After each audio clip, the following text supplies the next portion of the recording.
Right.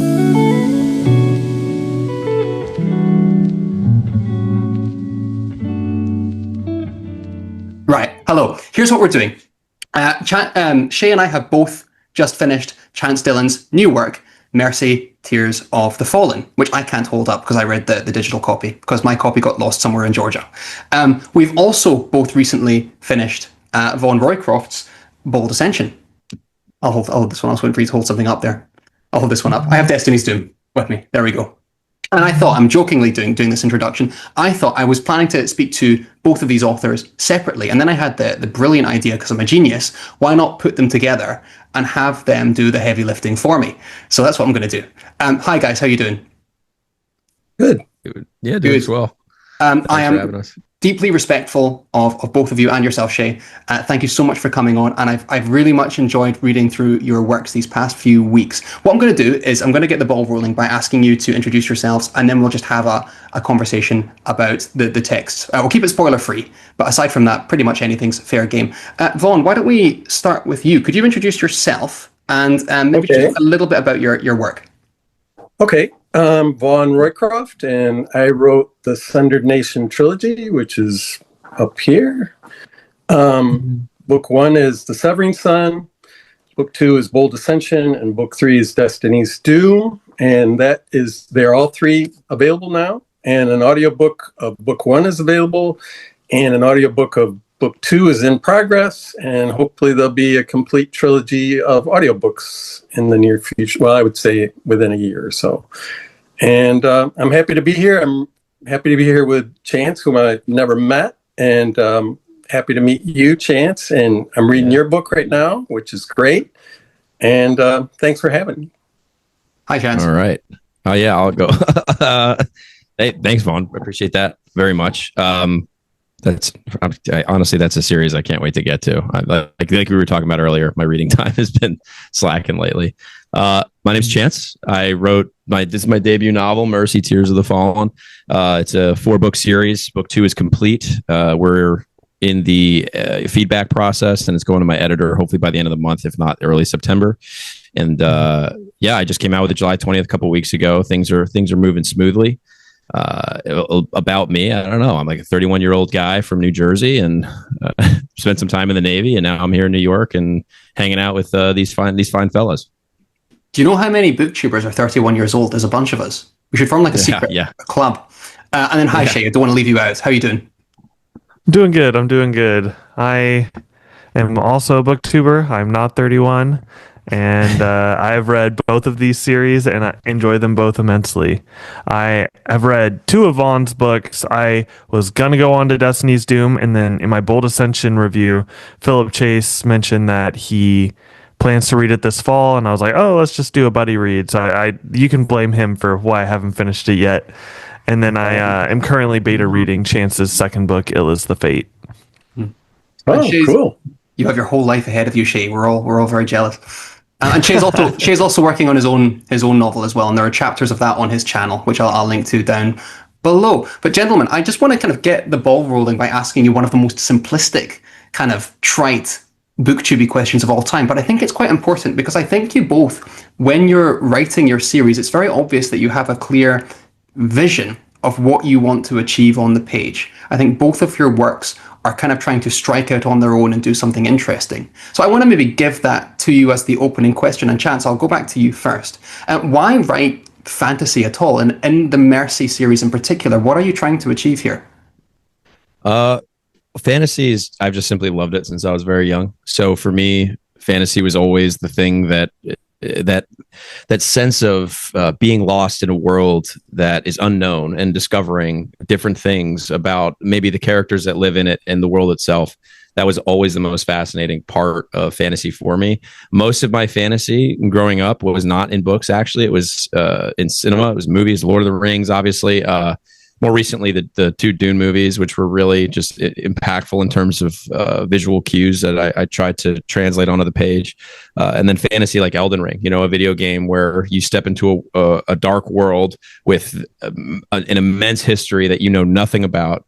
And you're just sort of expected to, you're just like this regular tarnished, and you step your feet on the ground and you're supposed to walk forward, and a part of the experience is dying, and it's being confused and lost and improving throughout. And fantasy just has so much room to explore. And Malazan was another series that for me kind of showed me the what's the word, the scope that you can get to in fantasy and what is possible. And so I wanted to kind of build on that and create with my world, which started from a tabletop RPG game I played with friends. I sort of led that into what became Mercy now. And fantasy was sort of one of the only things that I really, especially when I first set out to write, like I love other genres. I love historical fiction. I love thrillers. I love like the politics, especially of some certain thrillers that I read.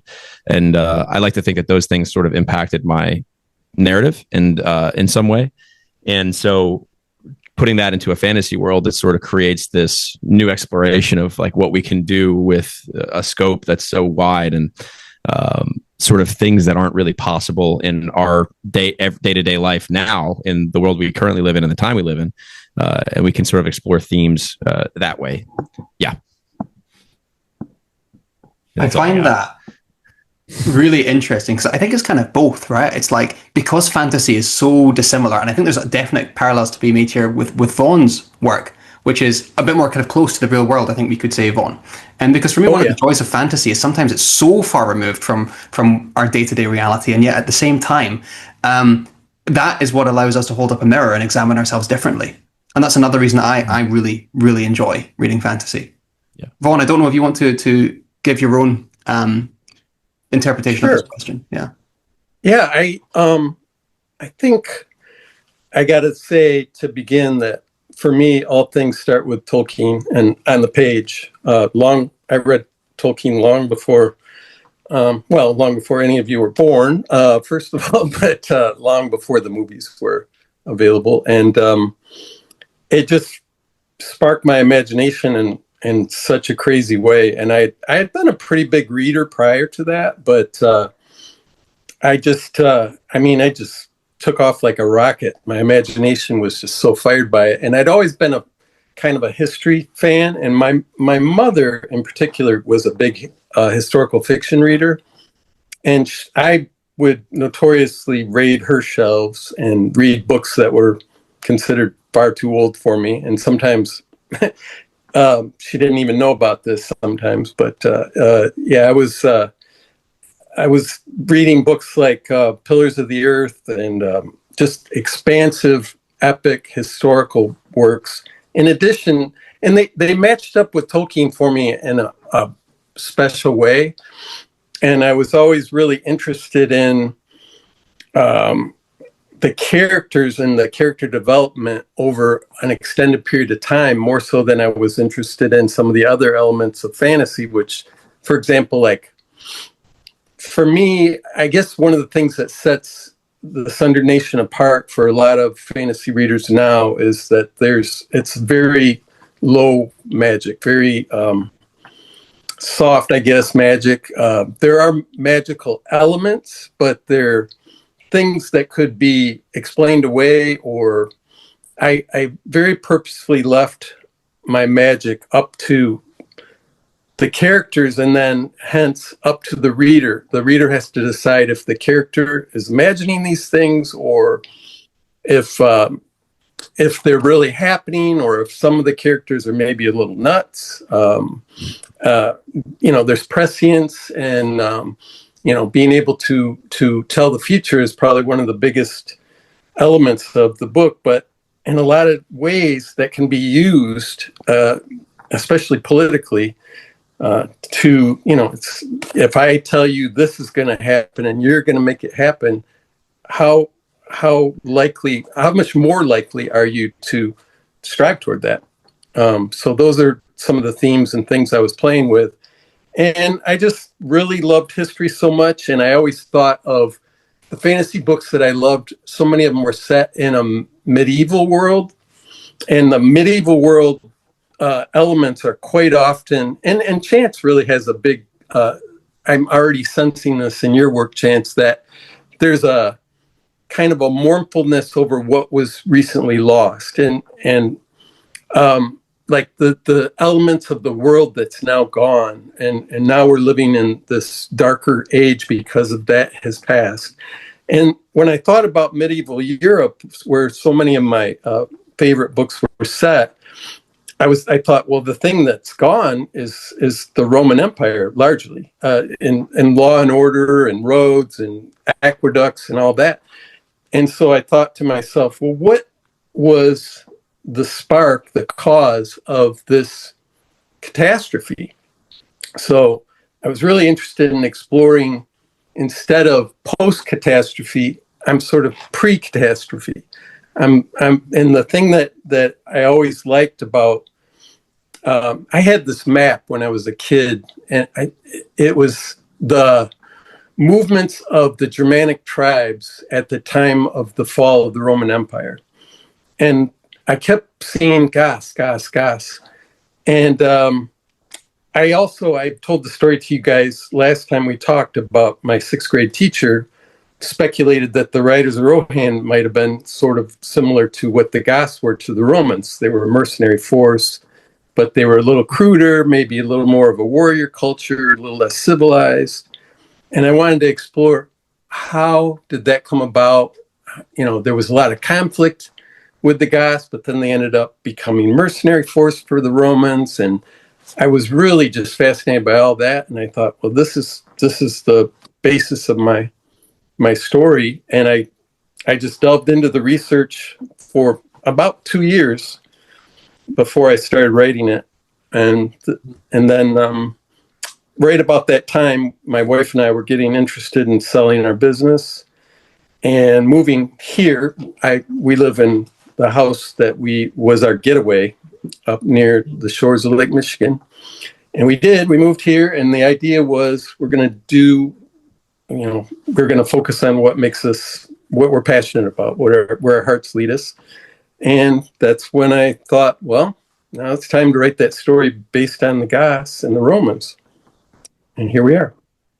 I find I'm kicking myself because, Vaughn, you articulated that so beautifully, and I'm annoyed that I never drew that parallel myself between your work being pre-catastrophe. Because without spoiling anything, this is basically told at the start of book one in your work that the main character may or may not be destined to essentially bring about the doom, the downfall of everything. And of course, book 3, which I haven't read, so it's not a spoiler, is called Destiny's Doom. And then, of course, Chance, your work is post-apocalyptic. I've seen that kind of put around by various people that it's happening in the aftermath of some, and it's still a bit murky for me. I don't know, and I want to talk to you about the intentionality and trusting the reader in a minute, but it's certainly after an extremely traumatic event, and I'm kicking myself for never realizing that sooner. It's a really interesting one. But Shaye, I want to pass to you because you've also read both of these authors down below, and I'm wondering, Yes. If you have any other parallels that you were thinking of as you were reading the book, or any kind of questions that were coming up as you prepare to come on this call. There's a couple. You definitely see in both of these works the kind of weight of prophecy or destiny. In Vaughn's books, as we've mentioned, those sort of prophecies, sightings that these sort of seer type individuals have is more ambiguous than what Chance's prophecy might be. But even Chance's prophecy is never clearly stated who is who. So it could be misdirection, it could be going down this path. There's a lot up to the reader, and then both books shine a light on mentorship and fatherhood. You have Eravane is looking for this sort of father type figure, and then in Vaughn's books there's the opening of book 1, and then also there's a relationship that develops in the latter half of book 2 that take on the relationship in book 1 I'm referring to stay spoilers vague, is actual father son, whereas in book 2 I'm sure you can kind of glean what I'm talking about. That one is more of a mentor-mentee relationship, but those sort of relationships, I do see parallels between these two works, and then also like the weight of destiny and prophecy, but they both tackle them in extremely different ways. So I'd be interested in hearing both of their thoughts on these two different topics. Sure. Can I jump in real quick? No. Well, I actually I want to give I want to give some credit to Vaughn and his ability to articulate everything about post catastrophe, pre catastrophe, and how it also relates to a theme, which is why I love having these conversations so much. Is because one of the themes that I touch on that I'm starting to realize the more I have these conversations was a subconscious effort by my subconscious is grief. Grief is a constant theme that pops up.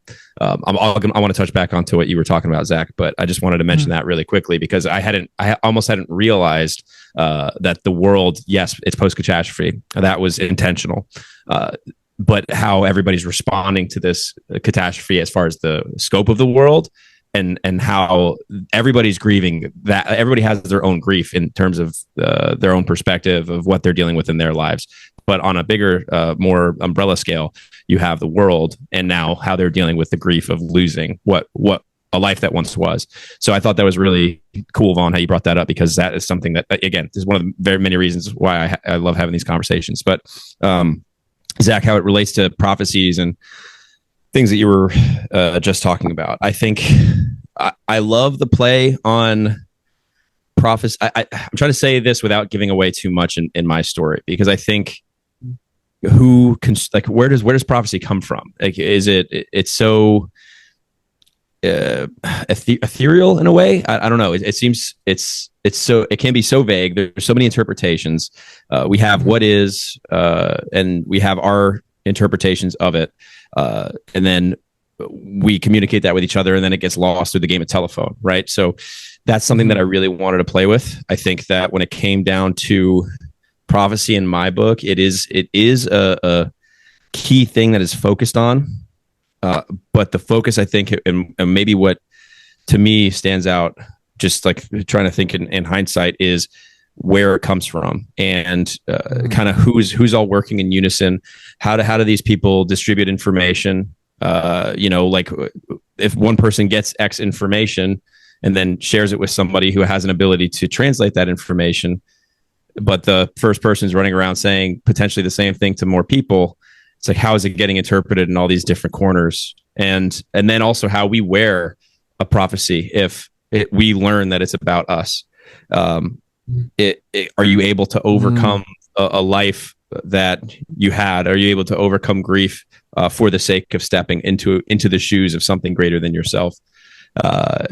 And where that goes, I think by the end of book one, we don't really know. So I want to keep that pretty vague. But yeah, I think that's kind of what I try to touch on. But I'm curious to see what Vaughn has to say about this, because he has the whole trilogy out. So I need to hear it.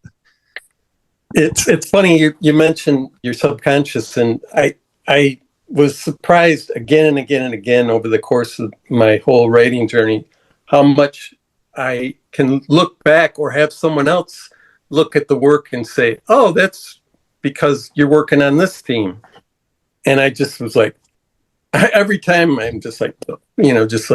What? This sounds incredible. Yeah, you're right. Wow. Yeah. Anyway, in regard to prophecy, one of the things I was really interested in was the choice and the motivation that goes into interpretation of prophecy.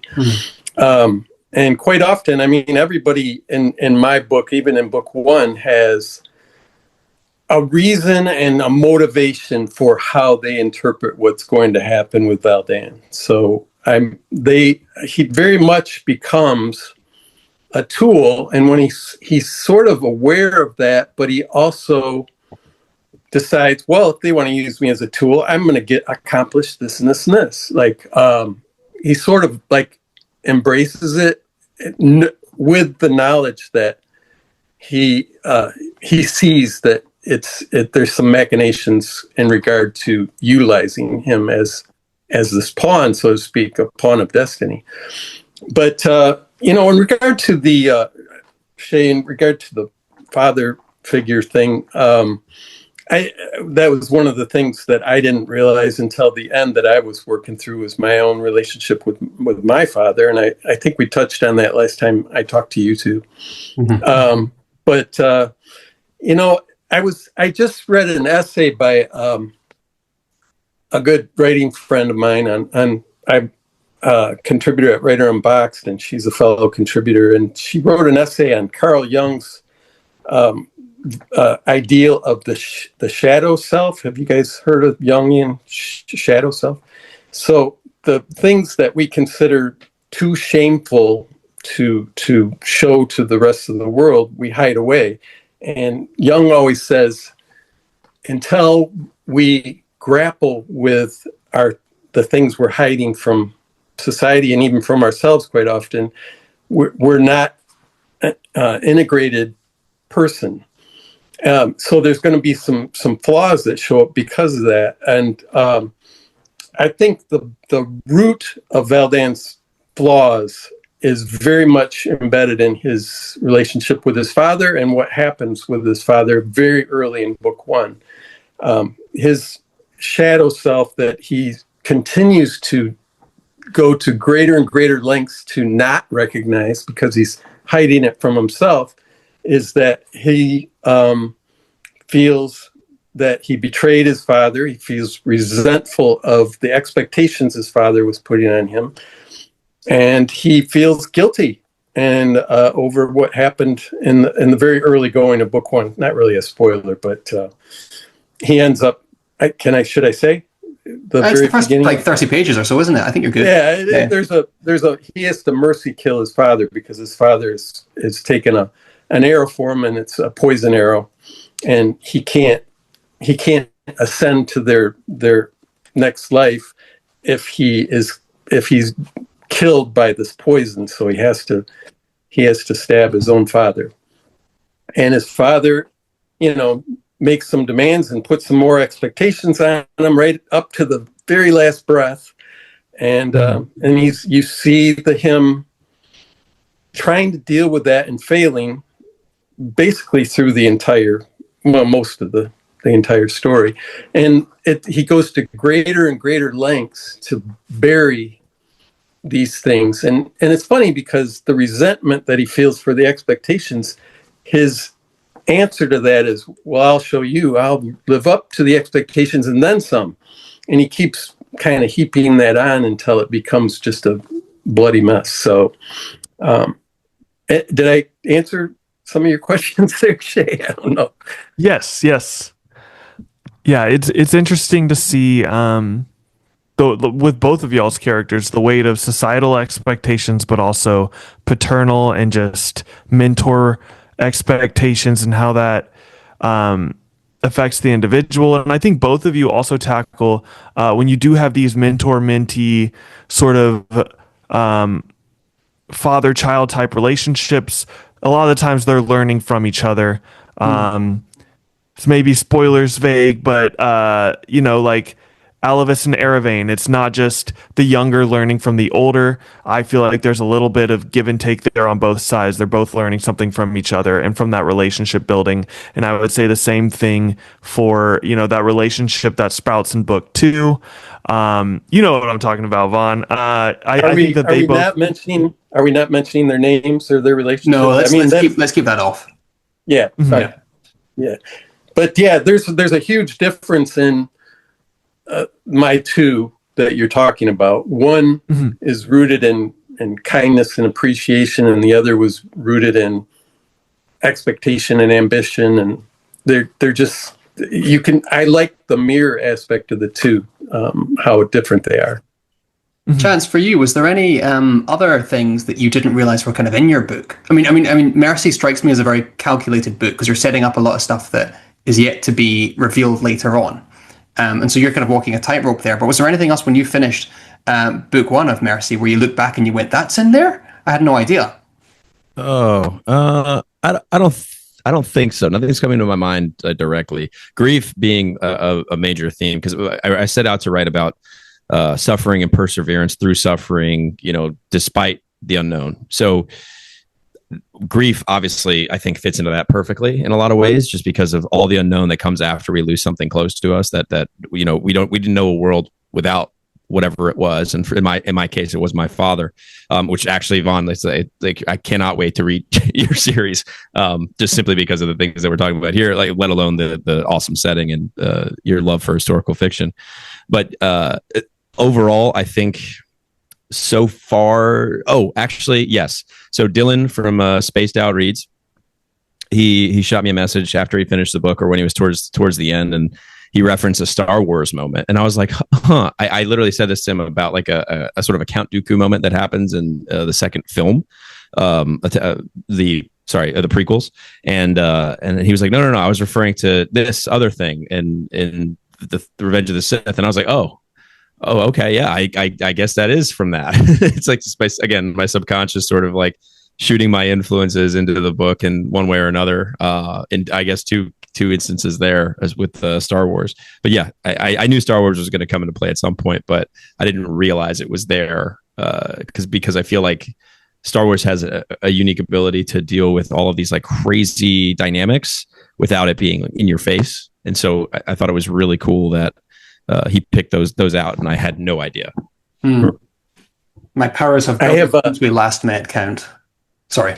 I have a quick Star Wars anecdote. I grew up in the house my sister still lives in, and my parents both lived there till they passed away, and my sister ended up moving in because we owned the house and she needed a place right then. Anyway, so I have the same neighbor lives next door, and he's probably should I even guess in case he watches? I'm not going to guess. He's an older fella, but he was a young man when I was a kid, and he and I talked about Lord of the Rings together quite often. And so I didn't even know this, but he was reading the book, and he just finished book 3, and I ran across. I was just in the driveway getting in my car, and he comes out and he yells, "Hey, Roycroft!" And I'm like, "What?" And he goes, "Nice job blending Star Wars with Lord of the Rings, our 2 favorites." And I'm like, I did that? Star Wars? I was just flabbergasted. I was like, okay, thanks. That's I just so kind of... Does that make sense to you now that you finished it, or no? I can see I can see my love of Star Wars in the story, and there are aspects, of course, little things. But yeah, I hadn't really thought of. If you had asked me prior to that to list influences, I don't think Star Wars would have been one that I would have mentioned. But he picked 2 things, and those were the 2. So I found that a little interesting. I find this whole kind of question of influences really, really interesting. I know we've covered it somewhat, and Chance, mate, I'd be dying to pick your brain about Elden Ring because it's one of my favorite games of all time. In fact, one of my workplace was about 2 miles from the From Software offices, so I used to just walk past it and sort of do this. But I find the Star Wars conversation really interesting because we can't really choose the influences that influence us, can we? Especially those prequels. I mean, when they came out, everyone was trashing them. And now that we've had a little bit of time from the prequels, everyone references them. I mean, I just did the hokey Count Dooku thing about 5 minutes ago. They are kind of baked into the subconscious of millions of people, and that then bleeds into people's works to various extents. There is something that happened with me that is very Star Wars-esque. I wrote the books 4 through 6 were written first, and I'm rewriting those now. And they're the Sundered Nation story was written afterward, but I started writing it, and I think I told one of you this. It was for a long time the working title of the Sundered Nation was the prequel. And when my wife would tell someone what I was working on, her way of explaining it was, well, there's this character sort of like Darth Vader, so we're going back to explore his origin story. So like the prequels of Star Wars was kind of her explanation. So I guess there's a lot more there than I was recognizing. I told you, Vaughn, that I read the Sundered Nation trilogy as the Breaking Bad, the Better Call Saul before we've read Breaking Bad. That's how it seems to me. Yeah. I want to ask you guys about trusting the reader, if you don't mind. And Shaye, I'd welcome your thoughts on this as well. Because it seems to me another kind of common through line for both of your works in various extents is that you are willing to hold the reader, maybe not like this, but like this, if you get me. You're allowing the reader a level of interpretability. and complexity. And I know, Chance, you've already referenced Malazan and Elden Ring, both of which can be slightly, let's say, inscrutable at times. I'm wondering how you guys thread that needle. And maybe Shaye as well in your own writing, as you've completed a draft of your book, if I'm not mistaken. This is something that I'm going to story time with Uncle David. Okay, I used to do creative writing classes in university. And I remember very clearly, I thought I'd written this story that was very understandable, very cogent, very articulate. And this professor read it silently to herself, but in the front of the classroom. And I remember very clearly the look on her face. And I remember her literally at one point looking down at the page and just going, hell. as she is reading the story, and she basically hands it back to me. And I don't think she clocked that I saw her. And she said something like, "You need to work out what you're trying to tell the reader here. You need to make the story much more clear because you've missed the mark here." And ever since I had that, it was a very formative experience for me because it made me recognize how difficult it is to both leave that level of interpretation to the reader and at the same time give them that depth, that wealth of complexity that they can interpret and guess and have things revealed later. I'm wondering how you guys walk that rope as you write. Maybe Vaughn, will come back to you first if that's okay, and then we'll move on to Chance. Okay. Yeah. I guess for me, I thought the same thing. I thought in the beginning, especially I was working on what is now book 4, and I kept redoing the opening over and over again and having people read it. And my sister was kind of my alpha reader at that time, and she always got it because she just had been along for the ride through the whole thing. So we kept discussing, how can we make this clear what's going on and what the subtext is and so forth. And one of the things I just finally decided is, this book isn't going to be for everybody. It's very much, you just over-explaining it's going to get rid of part of your audience too. I mean, you just can't win. So I really like stories where I have to, be an active participant in them. And that's kind of what I was going for.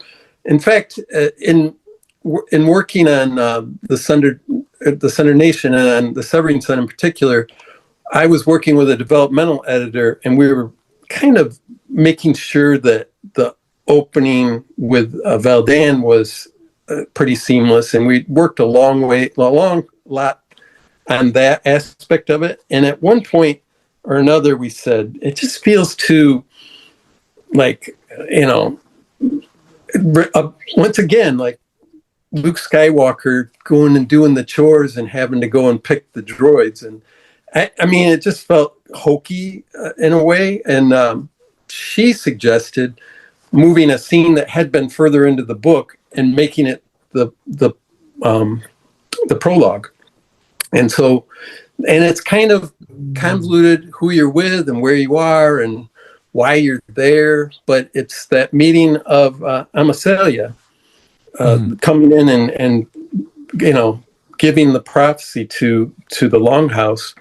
And we made that, we brought that to the beginning, and I feel like that's sort of one of those things that kind of sets you off swimming, and you don't know where you're swimming to, and you just got to keep going, and hopefully it'll make sense. And then you find yourself with Valdan, who's a teenager, in the mountains, and maybe that's a little hokey, but that there's this kind of spooky prophecy going on too, and maybe you connect that.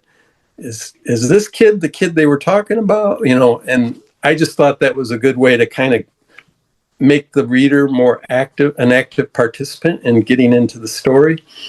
But I've lost a lot of people over the years. Stories just aren't for everybody, and you just got to accept that. And so you got to make some decisions about the level of hand holding you want to do. And I don't mind. Some stories are beautifully told and you always know exactly what's going on and where you are. But that's not what I was setting out to do. Right. Well, actually, my thoughts echo Vaughn's in a lot of ways. Like, we're not going to please everybody. But actually, I'm curious, Shaye, as a reader of both of our stories, and because and then I can kind of get into this a little bit more. But I'm actually curious because you have read books from both of us in terms of trusting us as writers to guide you through the story. What was your experience like as a reader? Like what is like? He talks about it being almost a collaborative experience as someone who's in a story. I also love stories where I feel like I'm a part of the experience of being in the world and learning. So I'm curious, Shaye, having read both of our books, what was that experience like for you? I think they both trust the readers in different ways. I think Mercy may ask more, just with the way that it's introduced, because you do have fewer perspectives within Sundered Nation. You know, you have your Elons, your Valdans, but I think Mercy starts out with a more sprawling narrative, whereas Sundered Nation kind of builds to that through book one. But I think both kind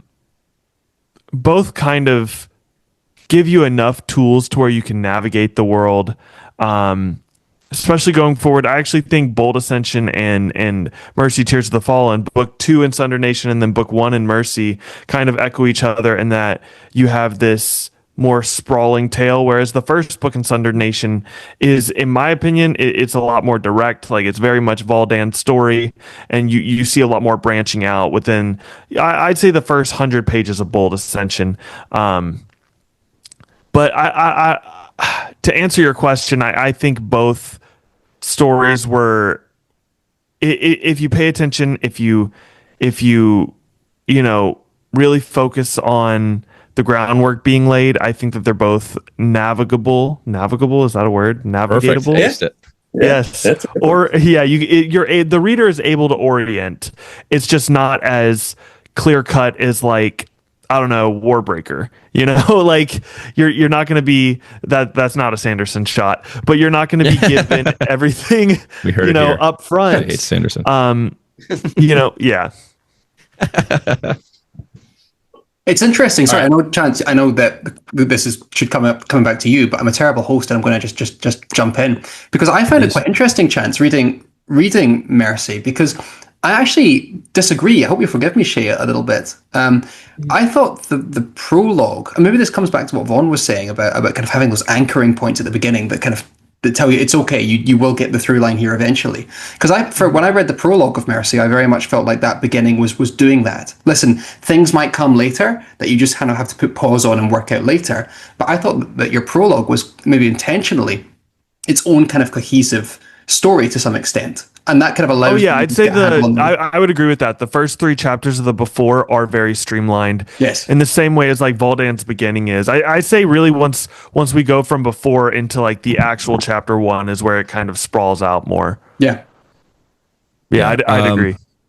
I think I talked to Red about this, Stephen Red from Red's Reading Cafe, and he was saying it's like Chekhov's gun, taking pieces of Chekhov's gun. Like, you take each individual thing that makes up the gun and you put it in different, bushes, and maybe one's under a doormat or whatever. And by the end of the story, definitely the first arc of the story, which my books 1 and 2 will be, you'll have the whole gun in your hand, and you'll be able to go back, read books 1 and 2, or even book 1, whatever, with a whole new vision of what it looks like. And you will never experience the story the same way you did the first time once you go. But I think that's the same for a lot of books, obviously.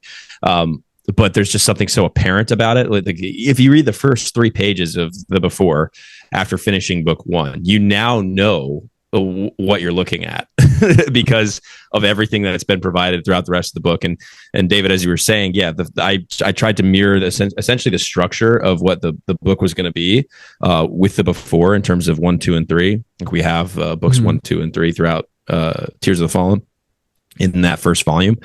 And that was, again, very intentional. And when it comes to trusting the reader, I wanted to sort of it was more of a writing exercise too. I wanted to be allergic to a lore dump And in that practice, I found I was more engaged in the story, and being that I wanted to write something that I wanted to read, I felt more engaged in the writing process simply just by pulling, there were definitely lore dumps in early drafts. And so it was pulling those things out and taking the important piece of that and putting it into a conversation here where it makes sense in context that these two people would be saying that. Because again, it goes back to two people in a conversation. When it comes off, I don't know, it's sort of slimy when a character says something to somebody and is like, yeah, of course. But the thing is, I'm sorry, I'm digressing there. But you have these 30 some odd year old characters who all know what's going on. Like, how am I can't just, they're not going to tell you something they already know. They're going to show you how they experience it and how they know it. Right. And so putting those sentences later in the book and then providing the context of a character from a place that we've been wondering about this whole time, you kind of get a lot of those pieces of Chekhov's gun at the end of the book.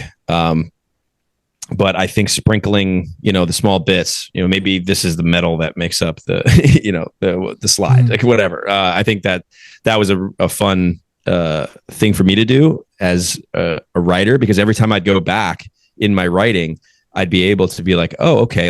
And in some instances, David, referring to what you were talking about earlier, yeah, I would go back and read it myself and be like, oh, I put that there. That's really cool. I didn't realize I did that.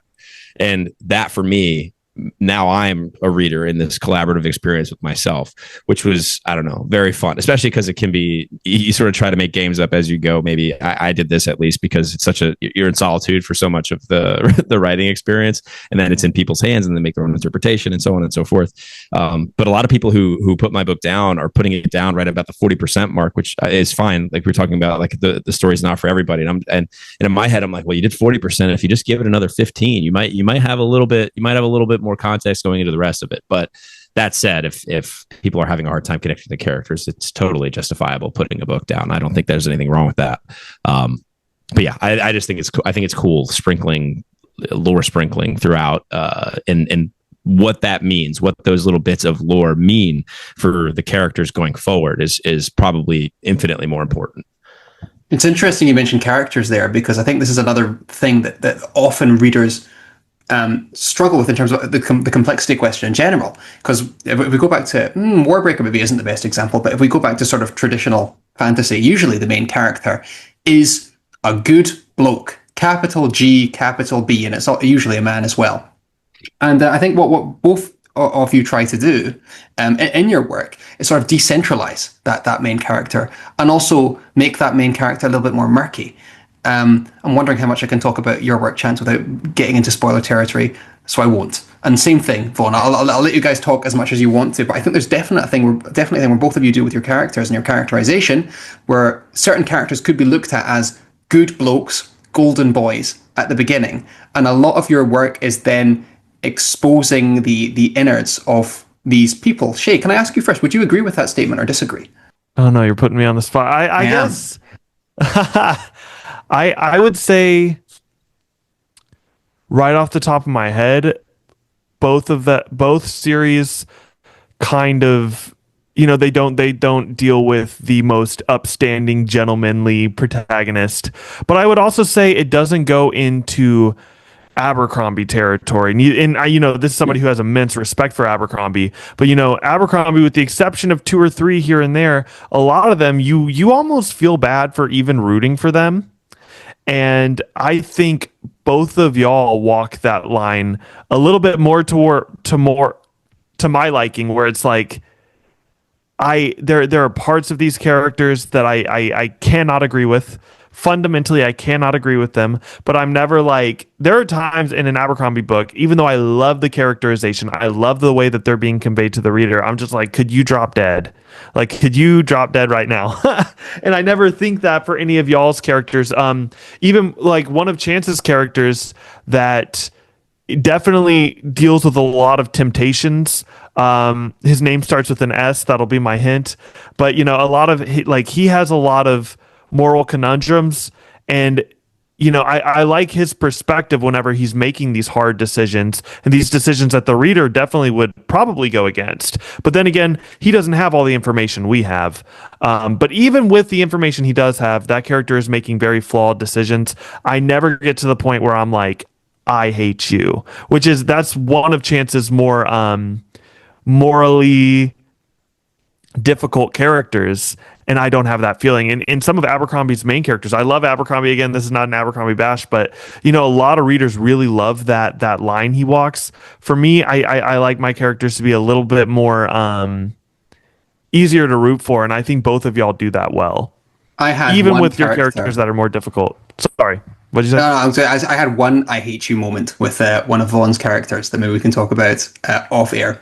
But I think you bring up some good points. I want to pass it down to the gentlemen writers. Would either of you like to take the jump on that? Sure. Go ahead. I could too. I definitely wanted to explore that, and we're talking about the Jung concept of the shadow self, and I think Jung himself said it has to be a moral grappling with your own shadows. So, with the refusal to do that is a part of the complexity of the character. And I think you were talking, your S character for Chance that you were talking about is sort of one that I'm suspecting is going to be a guy who's going to not be that willing to do the moral grappling. But I don't know him that well yet. But it's just, a lot of the people that I found that are finding Bold Ascension difficult or not to their liking after they've liked The Severing Son, have missed that. I mean, you talk about sprinkling lore through. I think there are several moments in The Severing Son that definitely broadcast what might very well happen with Valdan. And there's one in particular that a few people have told me, wow, I was really surprised by that with him. And I was like, is it that surprising though? And then, when you get into him being able to, it's stretching the reader's empathy. And that's, Shaye, what I think you're talking about is I can still empathize even when they're being like, dude, that's awful. Come on. But you can still kind of, it's stretching your empathy and testing it. But I'm asking the reader to kind of do that same moral grappling, which I was obviously doing myself. You have to be able to imagine how people go to the depths that they go to. And it's part of what I like about storytelling and part of what is redemption and what is mortality and what are we all here for? Those are the big ass questions that I want to be in my storytelling. And so that's one of the things I was wrestling with character and particularly with Valdan.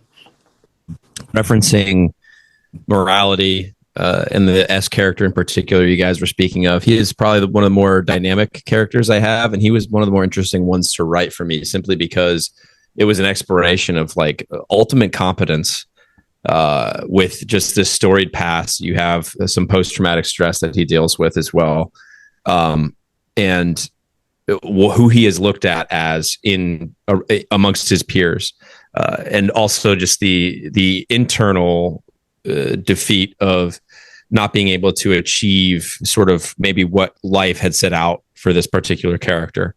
And then you have the grief that they deal with that, and you have the grief that they deal with in their own personal lives. And I think it's another exploration of just a different way that somebody deals with grief.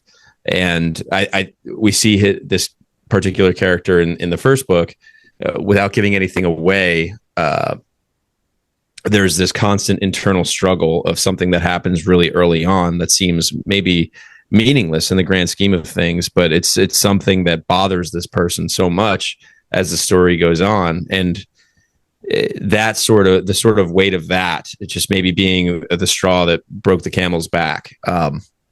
It can come up. But morality generally, like I actually look at Joe Abercrombie's characters and maybe this says more about me than anything, and I've had this conversation with John from Talking Story as well, and I've said it before, but Grimdark is such an interesting genre in that, like, I don't know. I don't consider Lord Grimdark's books to be grimdark, if that makes sense. I think the characters are nuanced, and I think that there is definitely depravity and like reprehensible choices.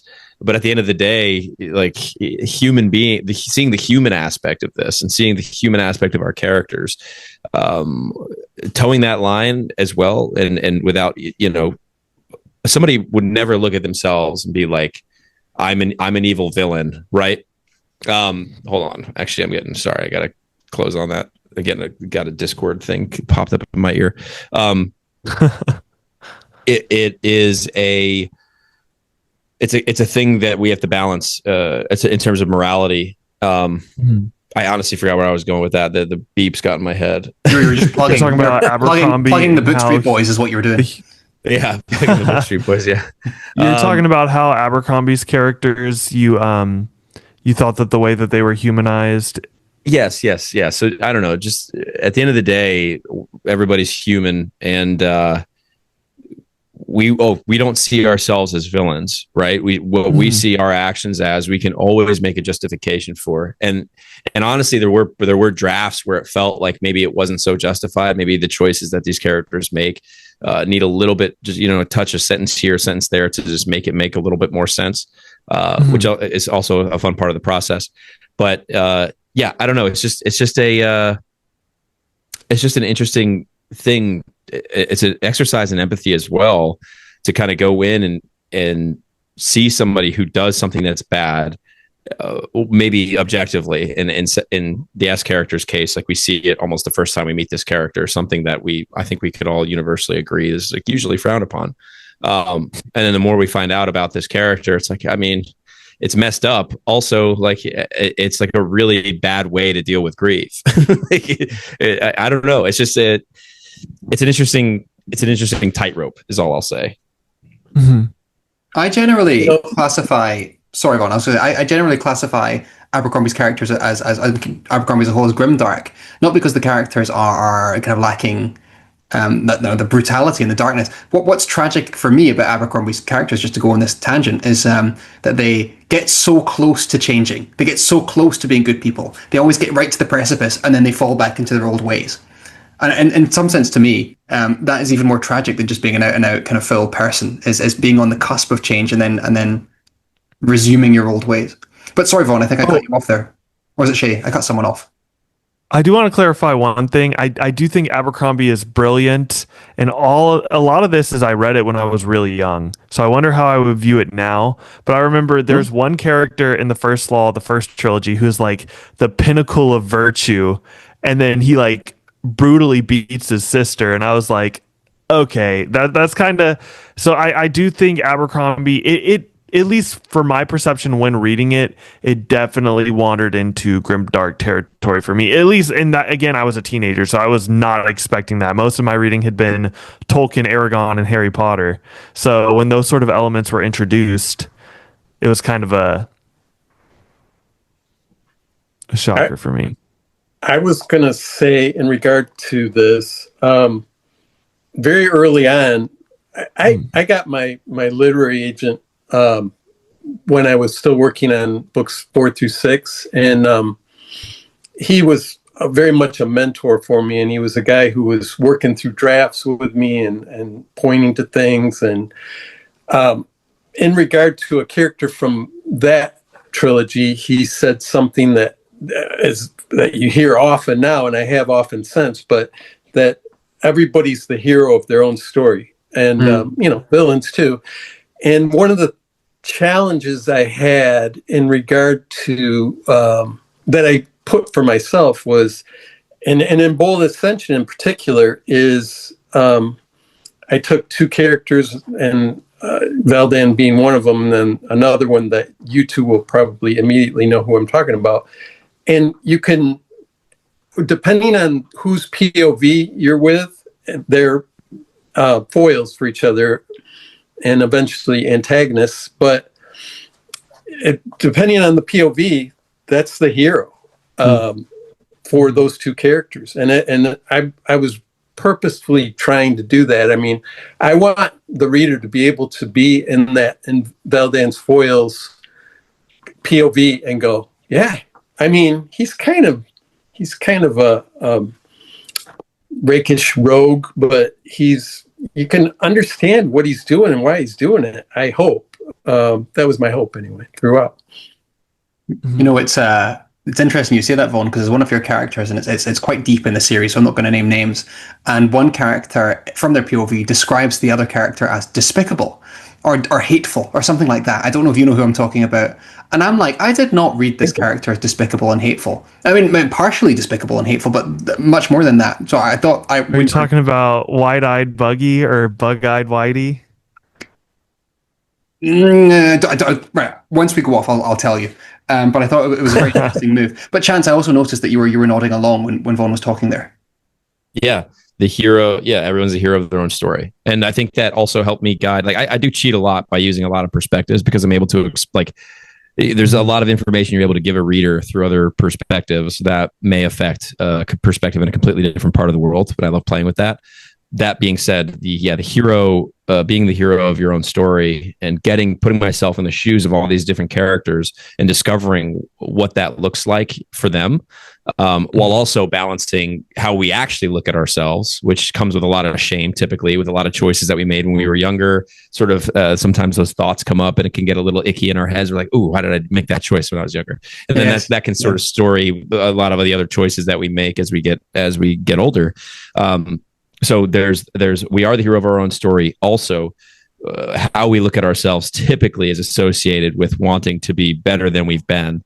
And I think there's this book called The Happiness Hypothesis, or I think so. And it talks about just, rewarding essentially our own virtue versus punishing our faults or things that we do wrong. And it takes 4 good things, roughly. This is, again, if based on this book, to overcome a single bad thing, roughly. I mean, I know I'm being very vague here with what a thing, but that's the sort of thing that I wanted to play with in getting in my characters' heads. It's like, okay, we do something wrong. What are the things that we're going to do to overcome that one wrong, to then get ourselves maybe back to an equilibrium, a moral equilibrium in some cases. By the way, Chance, that works for, you'll find that works for reviews too. You need 4 positive reviews to overcome every one bad review you get. So. Yeah, in my head, definitely. Yeah.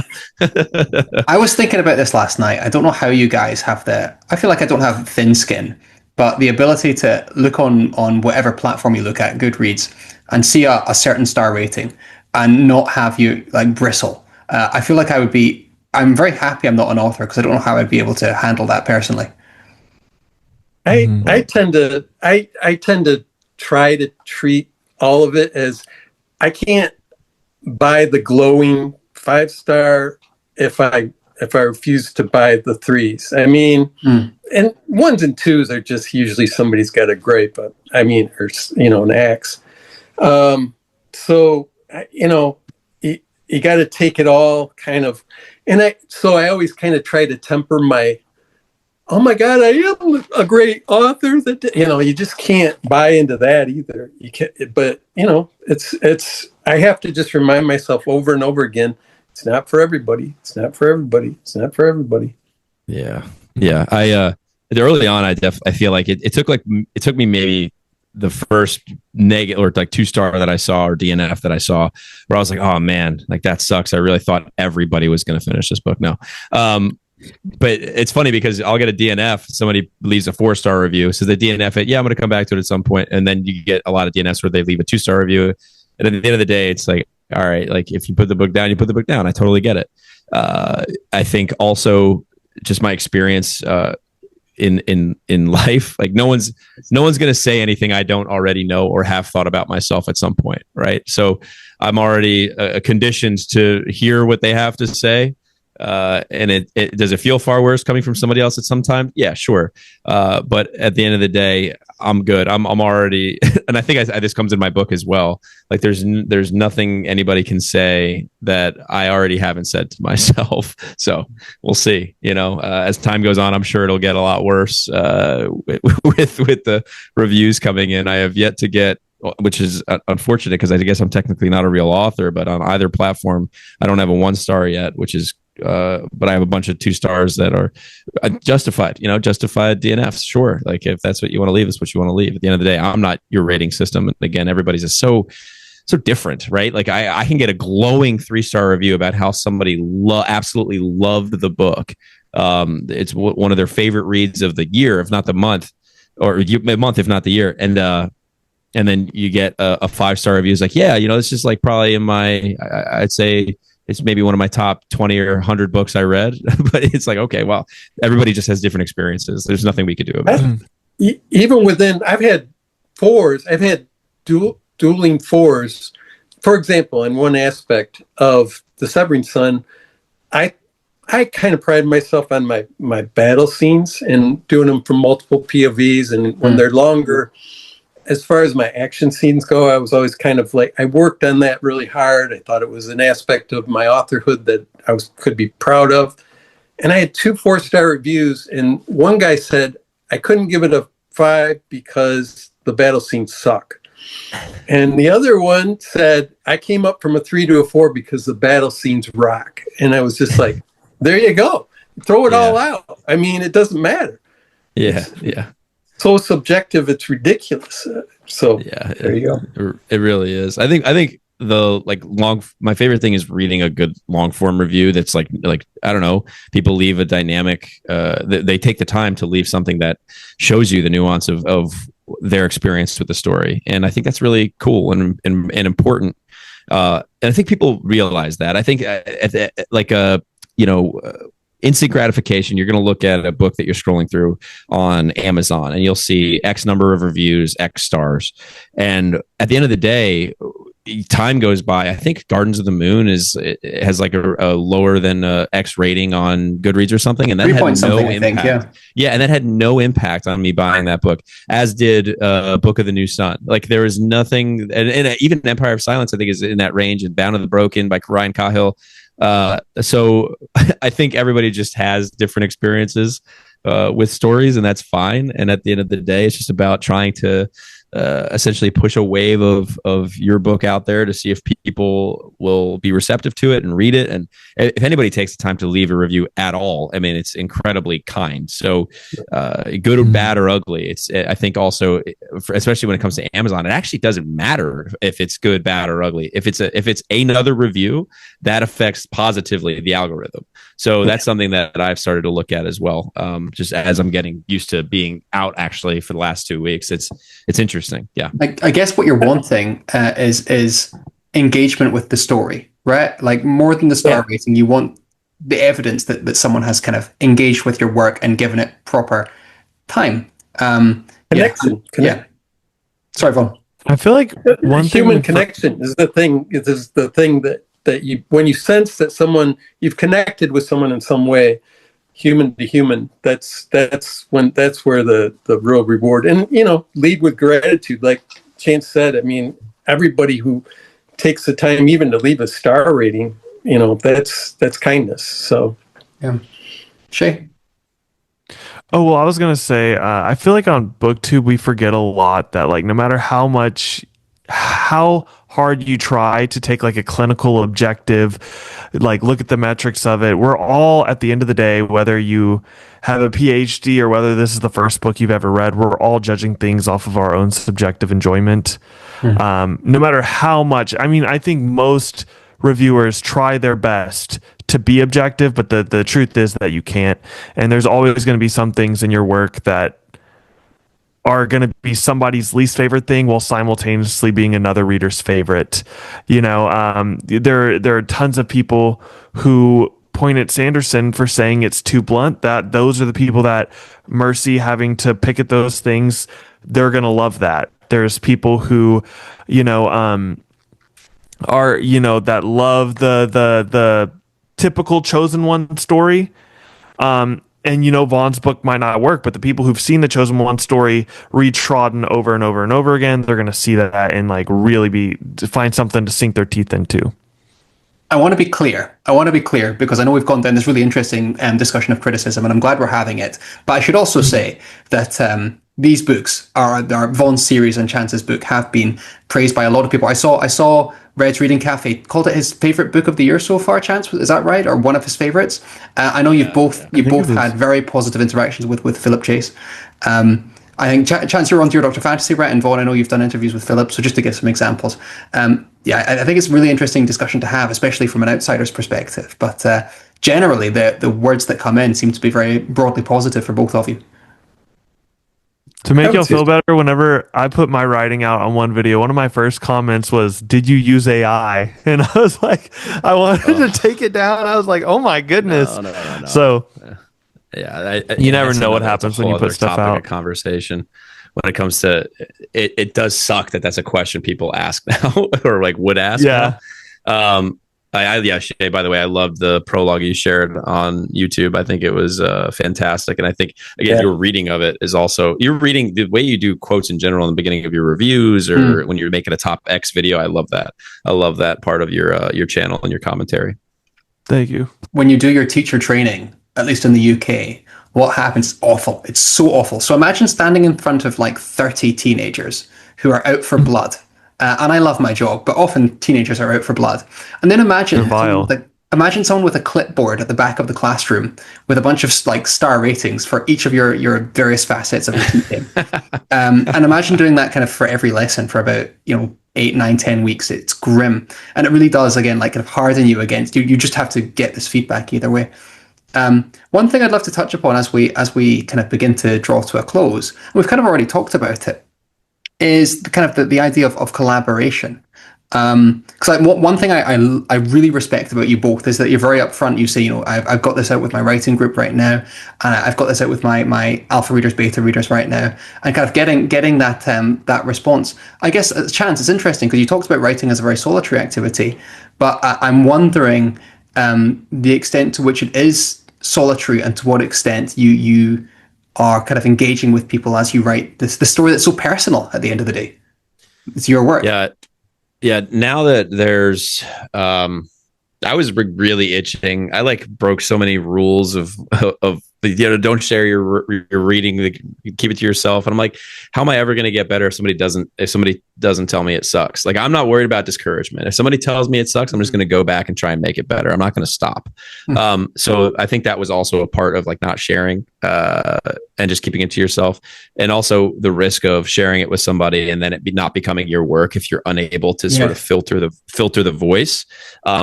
Which is never really an issue with me. I try to always just be true and authentic and genuine. I think that's a pretty standard way to be about life.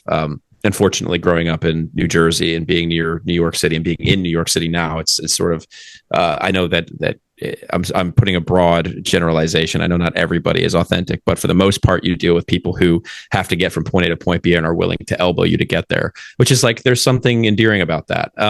Generally. I think early on sharing now versus sharing with book one. Now I have people who have thoroughly enjoyed book one. And the feedback that I get in the story from people like that who have enjoyed it, like, for example, Shaye, you reading it now, that's such an important thing for me to be in touch with what is going on, what are the interpretations, what are people coming up with. You may come back to me and be like, I really didn't like this part of the story, and maybe it's again, if it's very specific and I'm able to hone in on it and then 5 or 10 more people tell me the same thing, then I know that this part sucks and I'm going to go back and rework it. I'm not going to take one of 10 people's advice on how to fix it. I'm going to go back and I'm going to fix it the way that I think works. Right. Which I think is the more important part. Depending, there are definitely good ideas out there, but at the end of the day, it has to be true. It has to be what I'm creating. So if it's something that's not landing, that I would rather insist that it be there because it's so important. I'm willing for that piece to not land in order for the other things later to make sense. Does that mean it can't be done better? Yeah. Well, that's why I'm doing this as an alpha read, because I think Dave, my developmental editor and my copy editor will help me sort of kink out those inconsistencies if they exist, or maybe if it's inconsistent voice or X, Y, and Z, whatever. That's it's all a part of the process. So I know I've sort of gone long-winded on this, but at the end of the day, I think being able to share the experience with readers of my story is more valuable to me, to bring readers in on the process. And so it isn't so much in solitude, but to go back at the end of the day, I am the only one standing in front of my computer typing. So that's really where you kind of get into that space of solitude, which is not a bad thing. I think it's very cathartic for me to do. And so that's why I like it. So when I need to shut out the world, I will. But for it to be a collaborative experience with my readers and people who enjoy my story, because ultimately what I want to do is endlessly talk about this thing that I love. And if other people are passionate about their things, like I love that Shaye is passionate about the story that he's currently writing, that he's sharing it with the world. That sort of thing lights a fire under my ass. I don't know. I love passion. I love people like identifying the thing that they feel they need to be doing at any given moment, because there's something about that, like itch. There's something about that, like that calling, or that what Stephen Pressfield would call the muse. I love that. I just love that kind of thing. I'm passionate about that sub-press copy of Gardens of the Moon behind you. Don't think I haven't noticed it. Yeah, me too. Vaughn, any thoughts there? Yeah, I mean, I've struggled with finding my collaborators. In the beginning, I think I mentioned my sister was one of my first, and my wife's always been an alpha reader for me, but I struggled to find people. There is a thing with critique where you got to be able to recognize the toxic stuff and walk away from it. And I had a few instances where I was really derailed by some what eventually I recognized as toxic critique. So you just have to be careful and find people, and you got to share at a point at which you're confident. You can't be looking for approval too early, because you gotta trust yourself and find that approval within yourself. Give yourself permission. And know that not every story is for everybody, and anybody, just because someone's willing to read for you doesn't make them a good fit for you as a critique partner. And I had a few bad instances, and I ended up finding fantastic people, but this took me a long time, a long haul. And then the other thing I wanted to say about it was, Chance and I are lucky in that we've now chosen the self-pub route, because we can make a lot of choices that are sort of made for you when you go through I went far enough in the traditional process to know that a lot of the collaboration that you experience is by necessity, and depending on the writer, and it would have been for me, I guess I can only speak for myself, it would have been me trying to please someone else. I'll do that. I'll change the story like that. Is that what you want? Is that, and you get into this thing where all of a sudden your story can be somewhat unrecognizable. And I went down that road a ways, and trying to make it fit, and trying to take my square peg and jam it into this round hole. And I learned from that experience that I wasn't being true to myself by trying to be traditionally published. And I'm not saying everybody who's traditionally published would run into that. And some stories just fit the marketplace better than mine did. But I went out and found my own marketplace, and I was able to stay true to what I originally intended and the process. And I have a feeling that Chance would say something similar to that. Yeah, I agree. Yeah, I think it's important to identify. I think I've only had maybe I've been fortunate, especially only with book one, because there was only a handful of people I had reading it early. There was definitely moments where I'd be reading something and I'm like, it feels like people in some instances are looking to justify their eyes on your work, and that's when you can kind of run into that toxic feedback.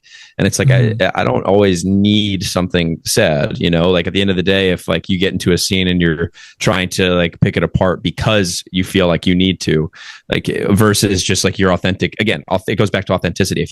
Whatever your authentic experience is with the story is what I'm looking for at the end of the day. I may highlight some points that I want people to like sort of identify just to help me along the way. But at the end of the day, I still want your authentic experience with that point. So it's like top of mind. Yes. Also, how are you experiencing the story as you go? But yeah, for the most part, I think I'm fortunate. I sort of have an ability to like a BS meter that's pretty high. I've always had a pretty good one. So I try to, again, let some things roll off my shoulder, and in some instances that might lead me in a bad direction. It's like you're kind of taking a risk, but at the end of the day, it's again what feels real to me. That's more important.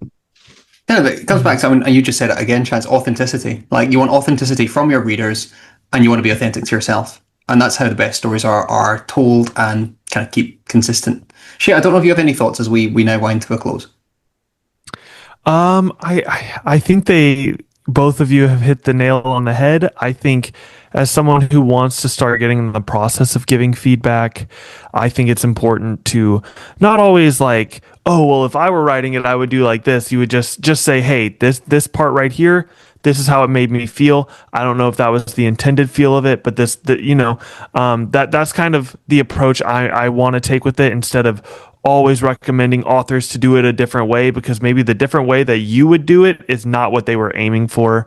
And in terms of like my own feedback, I'm lucky enough, I have two women in my life. I have my girlfriend and I have my sister that have read some stuff. And my girlfriend will be like, rough draft, that is awful, vile, I'm telling you, despicable, just poorly worded. And my girlfriend will be like, it's beautiful, you're the new J.K. Rowling. Whereas my sister will be like, cut it. And I'm like, well, what I was trying to do. And she's like, well, were you trying to make it bad? Like, you got to cut it. Like, she's a lot more honest with me about stuff like that. So I think it's good to have both. That way you don't, well, my sister presents it in a way that it isn't discouraging, but then I still have like my girlfriend's words in the back of my head where she was impressed by my worst stuff. So we had a really interesting conversation, Shaye, this was like a month ago now, about one of your chapters. And I said to you, listen, this specific word choice here, which I won't get into, I'm not sure that's working for me. And then you kind of went away and went back and said, listen, I fully understand where you're coming from. I'm hearing you, but I'm going to keep it in. And you know what? I respected that. Yeah. You know what? That's fine. And I've raised. And you weren't the only one. I've gotten it a couple times, and I really want to watch that. I'm not like, oh well, I'm just keeping it in because I want to keep it in. Because if you've heard it from more than one person, but I was kind of just. It was just one of those things where I put my foot down. I'm like, I think it works. I may come back to this, but as things stand now, I'm keeping it. And our friendship has never been the same. Something real quick. Can I say go for it, about Shaye's chapter samples? I think the thing I took away from what you were doing there, Shaye, was kind of testing your voice. And you have an authorial voice that's already pretty well developed. I would never have come back to you and said specifically, you're too early in the process, in my opinion, for anyone to talk about where your plot is going or this or that. I mean, you were out there, test driving your voice, and that's a very important aspect of any story. And from where I stand, you're on a great road there. So I just wanted to throw that out there. I think you can. There is a danger in getting too much feedback too early. It can be, it can derail you if you let it, or it can just kind of, you end up spinning your wheels a little bit. You need to just plow ahead, and that's that. And and a lot. Does that make sense? I don't. It's a fine line. Everybody has to walk their own. I could have never done what you did. I just wouldn't have had. Well, the technology wouldn't have been there when I started. But yeah, I just never could have done it just because I wasn't a competent enough writer at that point. But anyway, does that make sense? What I just said? Okay. And I will thank you guys for your time and leave it there, because I know I said an hour, we're approaching an hour and a half. Let me just say as we close, Vaughn, very much enjoyed book 2, to the extent I have book 3 right here. And then Chance, although I never got the physical copy, and I do hold you accountable. It's not your fault. I don't know where that arc Chance is. sent it to me, and it ended up in Georgia somehow. But listen, congratulations also on your success. Did I see somewhere that you almost got to 1,000 sales? Is that correct?